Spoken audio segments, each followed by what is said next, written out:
Adaeze Cynthia onye ebe?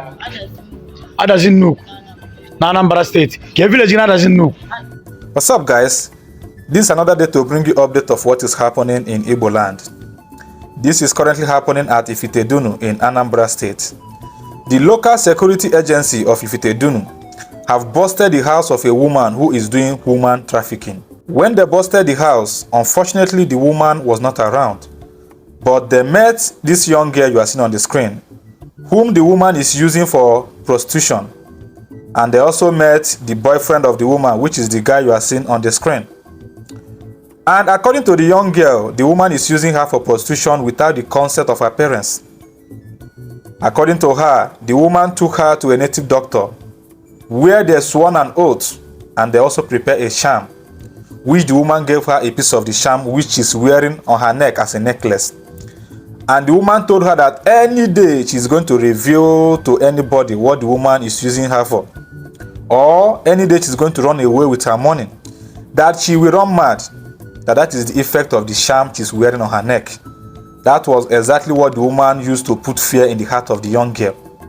As you can see on the screen, the young man standing beside the young girl is the boyfriend of the woman. The charm she's carrying on that hand was the charm they brought from the native doctor, which the woman took the young girl to. Let me allow you to watch the video and see for yourself the atrocities happening in our land. Thank you. Adaeze Cynthia onye ebe? Adazinu na Anambra State. Ke village in Adazinu? Amataka. Maga mana this woman jigeme human trafficking. Oma no zigi bawa ashawo. Maga oma, mpaga oma, umunne go oma. Kedu yo egwujikwe gwe sori, kedu yo mere gi? Woni ti ye enu? Odum Ghana Kenya. He said I should be putting this in my neck. Your neck. That Okay. if I run or if I steal her money, I will run mad.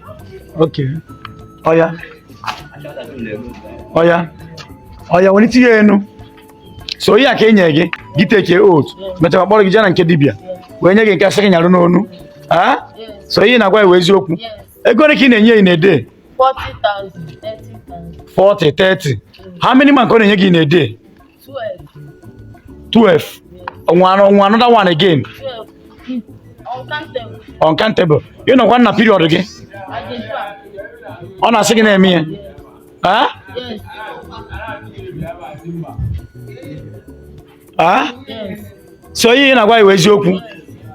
Onya wo to the woman. Enye nwoke. Nwanne wo onye be. Afake ogene. Onye be na bag na. Olofia. Woni ti ye enu. Unu na anyu na. Woni ti ye enu. Unu na anyu na. Woni ti ye enu. Oga woni ti ye enu. Unu na anyu na funu ya ogwu. Haji. Emu maazi magic na ahụ. We na put maazi malite under age. Ije gbawa ashawo. Ije biwa ajo ndụ. Na ya ka anyị na-ekwu okwu we si n'oto na Ifitedunu na ya chọkram. Ya ndị anya eso dị involved na human trafficking ame na Ifitedunu na Anambra na nnukwu ọfịa. I see no to that. Isi nwe onye Anambra. Anamaga ma na nwaanyị akpọrọ gị na-eme gị this thing. Kedu ebe ọzọ si ka o duna gị? Ghana. Ka o duna Ghana. And o nweta ndị ọzọ na-emegasị this things. Unu buru ibu akụ ya? Okay. Thank you very much. Unu na onye Commander Special Squad AVG Ifitedunu agụiyi. Anyị si na Ifitedunu ya dị mma. Say no to crime. No ya nọ n'enu ya. Ya na-eme ka anyị sanitize na Ifite ka ọ dị mma. This is very, very bad. This is what I call woman inhumanity to her fellow woman. I want to give a very big kudos to Ifitedunu security. I think when we come to local security in Igbo land, Ifitedunu security agency are the best. They are doing a very wonderful job and should be commended. I want to say that the woman that is behind this dirty business should be arrested. Such woman is a disaster to the society and should not be allowed to walk freely. She should be arrested and jailed for life. Look at what she's doing to another woman's child. And what is even bad is that these people that are doing this kind of business, they are conscious of what they are doing. They know what they are doing. They know. They can never use their own child for such business. What they do is they go and hijack another person's child and use her for all this kind of dirty business in the name of making money. In the name of making money. Shy.